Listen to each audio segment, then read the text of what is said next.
the President of the Republic of the Philippines, His Excellency Ferdinand R. Marcos Jr.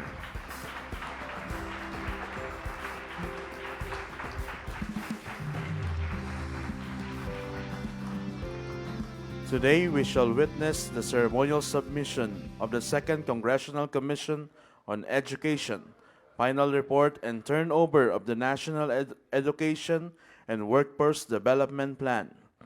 May we request Senate President Vicente Tito Soto III and House Speaker Faustino Boji D. III to hand over the final report of the President.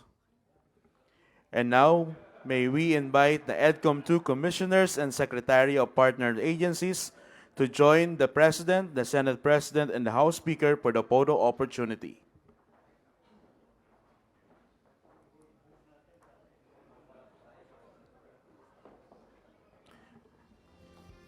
Please be seated for the remaining of the guests.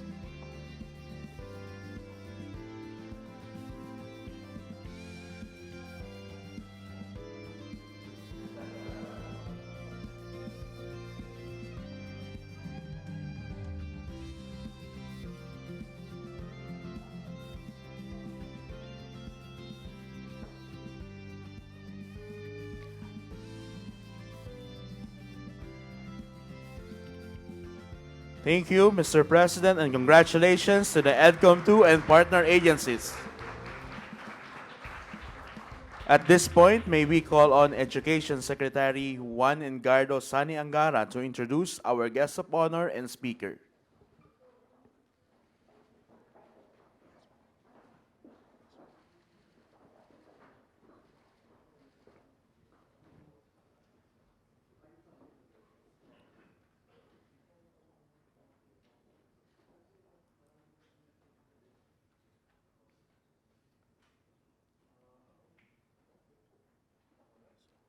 Ladies and gentlemen, the President of the Republic of the Philippines, His Excellency Ferdinand R. Romualdez Marcos Jr.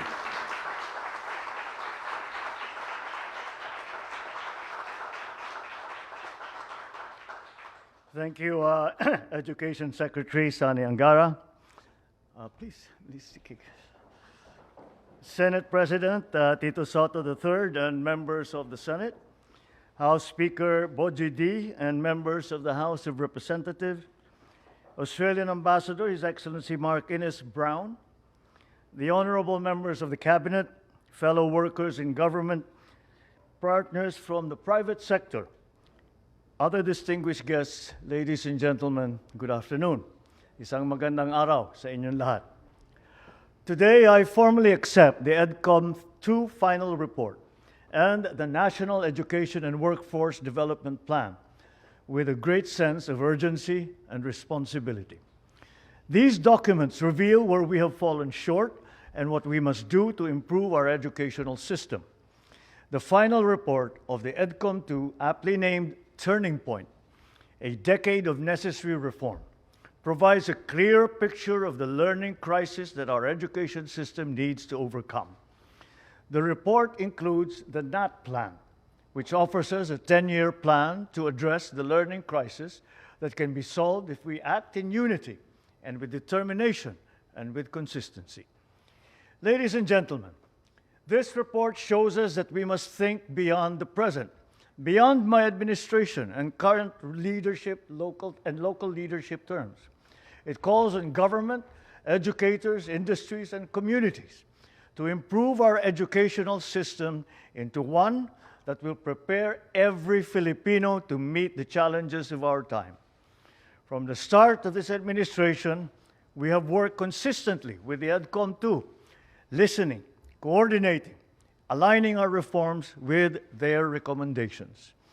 Throughout these past years, we have focused much on our efforts on addressing learning gaps and the damage caused by the pandemic to our children's education and the continuing cost that we are paying because of climate change.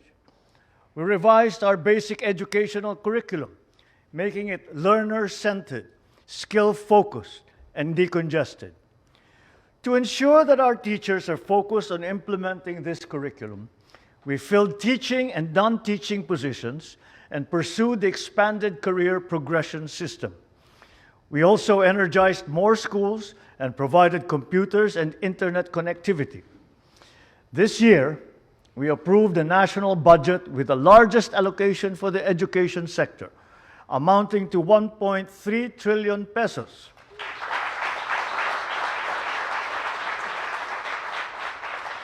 This works out to the equivalent of 4.36% of the country's gross domestic product, and that exceeds the global benchmark for education spending for the first time in Philippine history.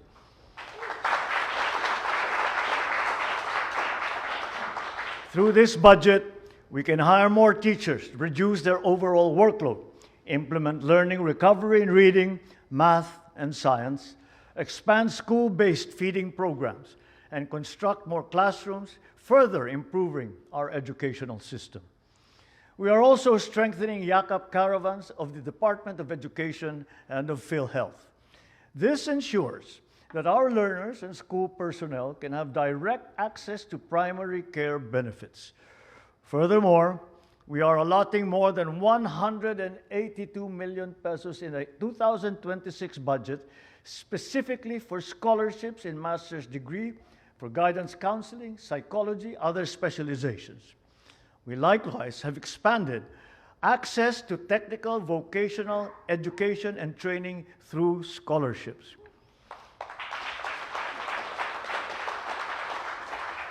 With these initiatives, we will continue building on the progress that we have made and strengthening our efforts so that all Filipino learners receive the quality education that they deserve and that they rightly expect.